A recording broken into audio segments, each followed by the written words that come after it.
முதலாவது ஆண்டவர் சொல்றார், கடைசி காலத்துல யுத்தங்கள் இருக்கும். என்ன இருக்கும்?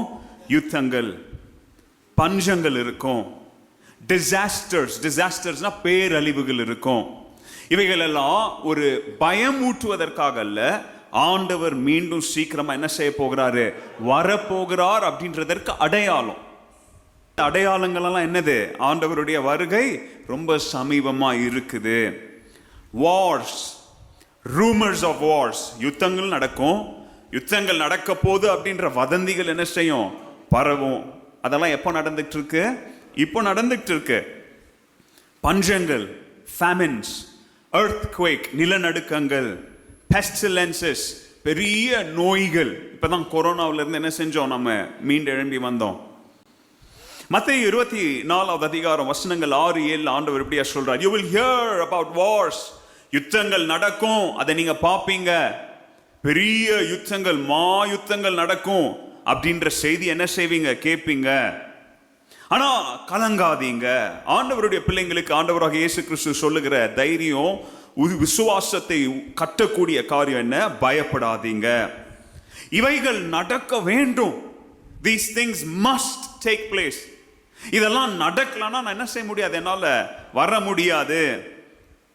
ஆனா இதெல்லாம் நடந்தா உடனே என்ன செஞ்சிடும், முடிவு வந்துரும்ன்ற கூட என்ன கிடையாது, அதனுடைய அடையாளங்கள் கிடையாது.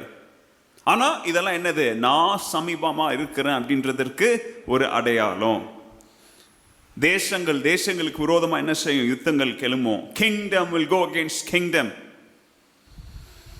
பெரிய பஞ்சங்கள் உண்டாகும், பெரிய பூமி அதிர்ச்சிகள் உண்டாகும். இதை உட்காந்து நான் இன்னைக்கு காலையில தியானிச்சுட்டு இருந்தேன். ஆண்டவர் சொன்னாரு, எங்க நடக்குது இதெல்லாம்? சரித்திரத்தை எடுத்து பார்த்தீங்கன்னா கடந்த 100 வருஷம், 200 வருஷம், 300 வருஷம், 400 வருஷம் அப்படின்னு பார்த்தீங்கன்னா எங்க AD 70 நீரோவன் காலத்திலிருந்து இன்னைக்கு வரைக்கும் சண்டை தான், யுத்தம் தான். இப்போ நான் அது எல்லாத்தையும் உங்களுக்கு நான் சொல்ல விரும்பல, பட் இப்போ ரீசெண்ட் டைம்ஸில் நடக்கிறத உங்களுக்கு கொஞ்சம் ஞாபகப்படுத்துகிறேன். ரொம்ப ரீசெண்டாக நடக்கிறது என்னது? இஸ்ரவேலுக்கும் காசா, ஈரான், அதை விட கொஞ்சம் பின்னாடி போங்க, ரஷ்யாவுக்கும் உக்ரைனுக்கும் என்ன நடந்துட்டு இருக்குது? யுத்தம் இன்னும் நடந்துட்டு இருக்கு. உங்களுக்கு தெரியல, அது நியூஸ்ல அது சொல்ல மாட்டாங்க.